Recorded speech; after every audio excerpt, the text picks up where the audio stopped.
자, 안녕하십니까. 한 주의 시작 10월 16일 이시멘의 주식 뉴스공장 아침 브리핑을 시작을 하도록 하겠습니다. 주말에 이제 총정리 관련된 부분들 얘기를 드리면서 여러 가지를 좀 분석을 함께 진행을 좀 했는데, 아무래도 이제 기관의 수급과 외국인의 수급이 시가총액 상위 종목군에 조금 더 집중되는 모습. 그래서 대형주를 보유하신 분이라면 꼭 매도보다는 홀딩 전략 부분들이 유효하다는 코멘트를 좀 드렸고, 여기에 플러스 알파로 대형주가 전혀 없으시거나 현금 들고 계신 분이라면 계속적으로 대형주군의 일부 포지션, 최소한 30% 전후는 좀 가지고 가시면 어떨까라는 코멘트를 좀 드렸습니다. 자, 주말에 물론 이제 이번 주에 다양한 이슈 부분들이 항상 있습니다.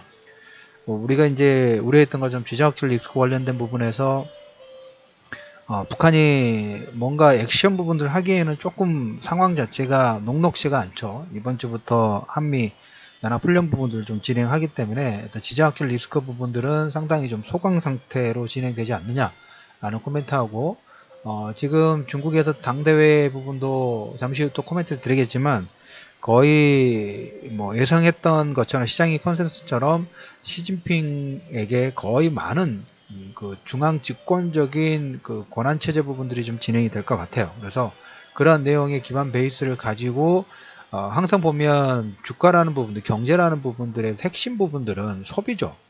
수요와 공급 부분들이 원활하게 일어나고, 공급이 너무 많아도 문제고 수요가 너무 많아도 문제인데, 가장 기본적으로 우리가 현재 시대 부분에서는 리먼 사태 이후에 글로벌 경기 다운인 상태에서 소비가 위축이 되지 못하고 소비자 물가 지수가 상승을 하지 못하다 보니까 시장 전체적으로, 글로벌 전체적으로 어떤 디플레이션 관련된 부분들에 대한 리스크 부분들이 계속 시장을 누르는 역할 부분들을 했는데, 누군가가 항상 보면 주소주는 먼저 치고 나가서 어떤 시장의 분위기 자체를 바꾸고 시장의 컨센서스라든지 모멘텀 부분들을 만드는데, 미국이 지금 그런 역할 부분들을 하고 있다고 보시면 돼요. 글로벌 전체적으로. 물론 우리가 대륙별로 나눈다 하면 북미, 남미, 그다음에 유럽, 아시아 이렇게 딱 나눈다 하면 가장 먼저 이제 미국이 먼저 그 시장 글로벌 경기의 어떤 반등, 경제 자체가 좀 살아나고 있다는 반증 부분들을 만들어 가고 있는데, 경제의 핵심은 소비입니다. 소비. 미국의 소매 판매가 거의 한 3년, 2년 6개월 정도 만에 최대폭으로 상승을 좀 했어요. 그래서 시장의 컨센서스 보면 중국도 마찬가지지만 미국의 그 상장 기업의 EPS도 있죠. EPS도 계속적으로 상승을 하고 있어요. 소비자 물가지수도 전월 대비 0.5%인데 2% 이하이기 때문에 상관은 없고, 10월 미시건대 소비자 신뢰지수도 101. 거의 지금 뭡니까? 이 101이라는 신뢰지수, 소비 신뢰지수의 어떤 레코드 부분들을 보신다 하면 2017년도죠, 올해가. 2004년도 거의 한 13년 동안 이후에 최고치를 넘어서는 부분들이 없잖아 좀 있어요. 그래서 우리가 이제 지정학적 리스크로 인해서 우리 개인 투자자분들이 상당히 투자 심리 부분들이, 글로벌의 경기 지표는 우상향이 되고 있는데 개인 투자자의 투자 심리 부분도 하향하고 있다는 얘기를 좀 드렸죠. 조금 뭡니까? 투자 심리가 우하향이 되더라도 이렇게 글로벌 경기 부분들의 상승 쪽에 어느 정도 인발부를 좀 해 두셔야 된다는 얘기를 다시 한번 좀 얘기를 좀 드리도록 하겠습니다.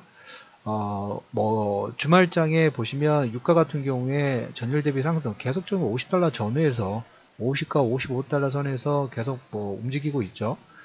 중국의 원유 수입 부분들이 한 100만 배럴 증가했고, 그 다음에 미국과 이란의 핵협정 관련된 대립감, 그건 어떻게 보면 트럼프 판흔들기에 다양한 수상 중에 하나죠. 순위파와 시아파를 흔들면서 순위파 시아파가 이렇게 싸우는 그런 대결 구도를 만들면서 사우디아라비아한테는 무기 팔고, 이란 같은 경우에는 경제 제재 부분들을 해제할 수도 있다는 걸로 해서 조금 살아나려고 하는 걸 또 다시 죽이고 있죠. 죽이면서 이렇게 하다 보니까 유가 자체가 50달러 선 전후로 인해서 반등 부분도 나오고, 그러다 보니까 셰일가스는 판매처가 다양하게 좀 늘어나고 있어요.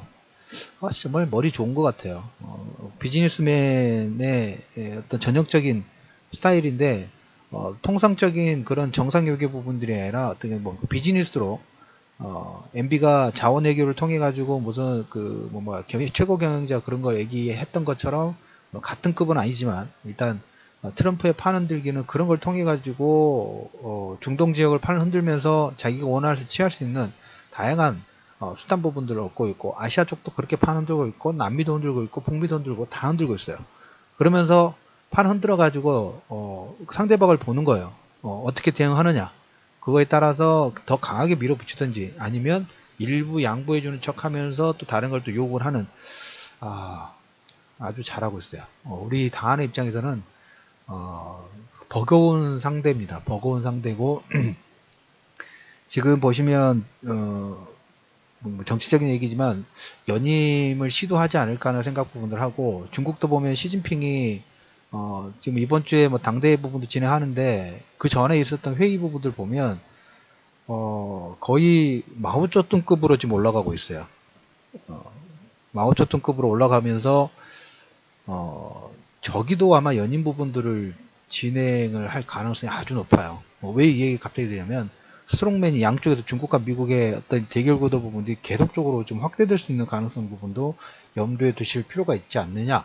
그러면 이제 그 가운데서 끼어 있는 우리나라는 선택 부분들을 잘 해야 되겠죠. 그럼에도 불구하고 지난주 후반에 또 사드의 연장선상에 있던 부분에서 한중 수합 관련된 부분들은 중국 입장에서도 우리나라 카드 쉽게 못 버린다는 얘기 드렸어요. 유한화의 국제화 부분들 진행해야 되고, 미국하고 어떤 이런 대립구도 부분들 하면 경제적인 협력 부분들을 좀 만들어 가야 되는 게 당연한 거기 때문에, 그래서 사드로 인해서 한중 수합 관련된 부분들이 연장되지 않을까 하는 불안 심리 부분들이 10일날 체결했는데 나중에 발표가 됐죠. 그러면 여러분들이 이번 주에 만약 이런 모멘텀 부분들을 보고 매매를 한다고 하면 이제 사드의 마이너스된 요건들을 가졌던 종목군들의 어떤 반등 부분들도 주목하실 필요가 있다라는 얘기 드렸고, 주말에 이제 이슈면의 주식 뉴스공장 오후에서 오늘 새벽에 올라갔던 것 같은데 권오현 부회장의 용태, 삼성전자의 역대급 인사태풍의 방향 부분들 많은 의미를 둘 것 같아요. 이건 계속적으로 체크를 좀 해야 될 것 같은데 많은 의미를 두고 있어요. 그래서 삼성전자의 어떤 지배구조 개편 부분하고도 연관성 부분들이 있고, 향후에 신소종 사업 부분들과도 연관성 부분들 좀 있고, 그리고 이제 여기에서 이제 다음에 각 그 전자라든지 반도체라든지 그 경쟁업체들이 많죠. 여기에 대한 투자라든지 그 다음에 현재 그 산업 방향, 자기들이 가지고 있는 방향 자체에서 방향성 부분들을 조금 다른 색깔 부분들을 낼 수 있는 가능성도 열어두실 필요가 있다라는 말씀을 좀 드리도록 하겠고, ETF 시장이 30조 원까지 증가를 했습니다. 주식형을 제쳤어요. 아무래도 저렴한 비용 때문에 여러분들한테 그 방송을 통해 가지고 시장 부분들이 급락이 나왔을 때 코스닥이 640포인트 하락 부분들 나왔을 때 관심권 두십시오라고 말씀을 좀 드렸던 거와 상관성이 있죠. 그걸 지금 보면 코스닥 레버리지도 한 2번 정도 매매를 했고, 코스피도 마찬가지예요.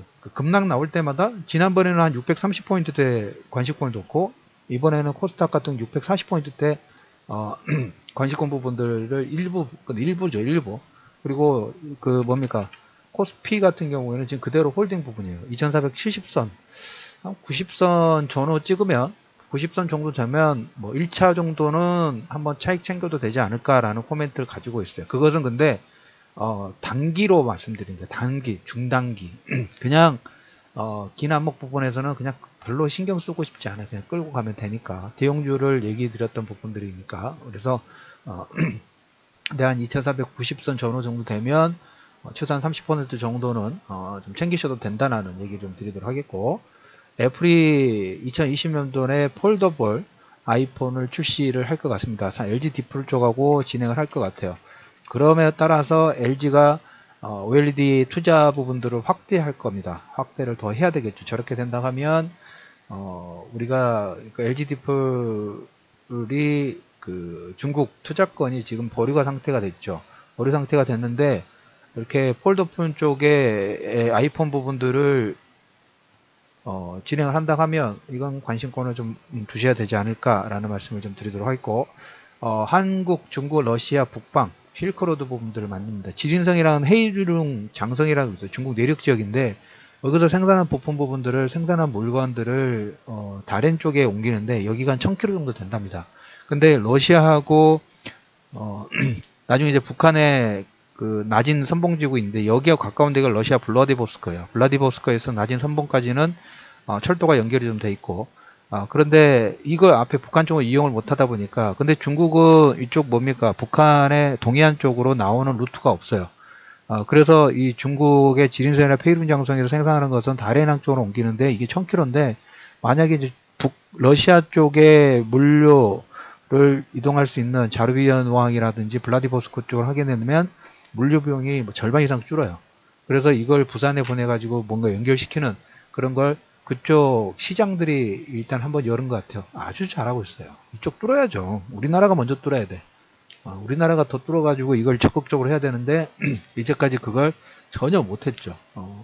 이거 어떻게 보면 이렇게 경제가 계속 이렇게 활성화되다 보면 안보 관련된 부분들 리스크는 당연히 줄어드는 건데 이걸 너무 계속 막았죠. 그래서 이렇게 보시면 될 것 같고 롯데케미칼의 영업이익 부분들이 1위의 LG화학 부분을 넘어설 수 있는 가능성 지금 LG화학 추정치가 7,300억 정도 되는데 롯데케미칼이 7,600억 정도 이쪽 유가 우리가 지금 그 뭡니까 전기전자를 기반으로 해서 뭐 화학이든 조선이든 건설이든 금융권이든 그 다음에 뭡니까 제약이든 계속 뭡니까 소남매의 가능성 부분들을 계속 열어두실 필요가 있다는 얘기를 드렸죠. 여기도 한 번씩 툭툭 치고 올라가요. 그렇기 때문에 올라가는 거 따라가는 게 아니라 밑에서 안 가는 부분이 있으면 미리 가서 기다리는 게 차라리 더 나아요. 그래서 툭 치면 거기서 5% 10%라도 챙기시는 것도 현재 시점 부분은 현명한 투자의 어떤 방향 부분이 될 수 있다라는 코멘트를 좀 드리도록 하겠고 황창규 회장이 5G가 국제표준의 첫 승인 부분들을 했습니다. 아주 잘하고 있어요. 이런 부분들은 더 빨리 선전 부분들 해가지고 다양한 기술 부분들을 해야 되는데 어제 그 1조 투자 부분 받았다고 말씀드렸죠. 미국의 그 가상현실 그 홀로그램과 가상현실 이렇게 하는 회사가 1조 정도 투자를 받았다고 했는데 5G가 되면 정말 많이 바뀝니다. 서울 제주에서 차세대 지능형 교통 시스템을 내년부터 착수해가지고 한 400억 정도. 그러니까 고속도로에 차가 지나가면서 서로 커뮤니케이션 부분들을 하는 거예요. 뭐 차간거리, 그 다음에 속도, 그 다음에 교통 상황 이런 걸 통해 가지고 나중에 어떻게 되냐면 이 뭡니까 고속도로에 들어가면 중앙통제식으로 차량 컨트롤 부분들까지 가능할 그런 사업 모델이라고 보시면 돼요. 이게 어떤 기반에서 5G 기반에서 운용이 좀 돼야 된다는 얘기를 드리도록 하겠고 이번 주 오늘부터 네이버하고 그 다음에 삼성 개발자 회의 말씀드렸어요. 이번 주에 아마 빅스비 2.0 버전이 공개가 될 것 같아요. 공개될 가능성이 낮은데 빅스비 같은 경우는 애플 시리 출신들이 이 회사를 만들었습니다. 그래서 기술력이 나쁘지는 않아요. 근데 지금 뭐 다른 쪽이 워낙 빨리 치고 나가기 때문에 여기서도 보면 인공지능의 음성인식을 통해서 인공지능 부분들에 대한 경쟁 부분들이 진행이 좀 되고 있다라는 얘기 좀 드리도록 하겠고 지금 이제 보시면 현대차 관련된 부분에서는 미국의 그 시장 점유율 부분들이 좀 많이 좀 최저치까지 나왔고 그 다음에 미국 주력의 SUV 픽업 트럭을 5종 정도 투입. 지난번에 그 현대차의 피아트인가요? 어디 회사 인수권 아직까지 지금 남아있죠. LG전자의 호주에 있는 전장부품 회사의 그 투자권도 아직 지금 진행 중이고 그래서 이런 쪽 부분들은 모멘텀 측면에서도 나쁘지는 않다라는 코멘트를 좀 드려보도록 하겠습니다. 자, 오늘 10월 16일 월요일입니다. 한 주의 시작 부분들을 진행을 하는데 지금 실적 장세가 기본 베이스로 좀 깔려 있죠. 근데 지수 자체는 보면 정고점 수준을 넘어서서 지금 저항대가 계속 나올 차례예요. 그래서 이제부터는 여러분들이 뭘 보시냐면 지수는 별로 큰 관심 두지 마시고 지수는 보지 마시고 종목군 그 다음에 섹터별의 순환매를 가장 중점적인 역할 부분들을 보시면서 섹터별 모멘텀 예를 들자면 오늘 뭐 애플과 LG의 폴더블 아이폰 출시 가능성 부분들, 그 다음에 애플의 이걸 통해 가지고 LG의 투자 확대 그런 부분들하고 북방 실크로드, 아까 롯데케미칼, 그 다음에 황창규 시장의 5G 승비수, 그 그 다음에 미국 셰일가스 2차 공급 부분들은 나중에 한번 얘기를 드리도록 하겠고, 그래서 실적과 모멘텀, 그리고 순환매 파동 부분의 핵심되는 키워드반을 가지고 있는 회사를 업종 분부들을 여러분들 관심권에 두실 필요가 있다는 얘기를 드리면서 10월 16일 이슈메의 주식뉴스 수강장 아침 브리핑을 마무리하도록 하겠습니다. 자, 한 주의 시작입니다. 온도차가 상당히 이제 큰 부분들인데 감기 조심하시고 건강 항상 유의하시면서 지수 3000 시대 부분들의 그 시점까지 함께 동행할 수 있기를 기대를 하면서 한 주의 시작 즐겁게 시작하시고요. 이상 이슈면의 주식뉴스 공장 월요일 아침 마무리하도록 하겠습니다.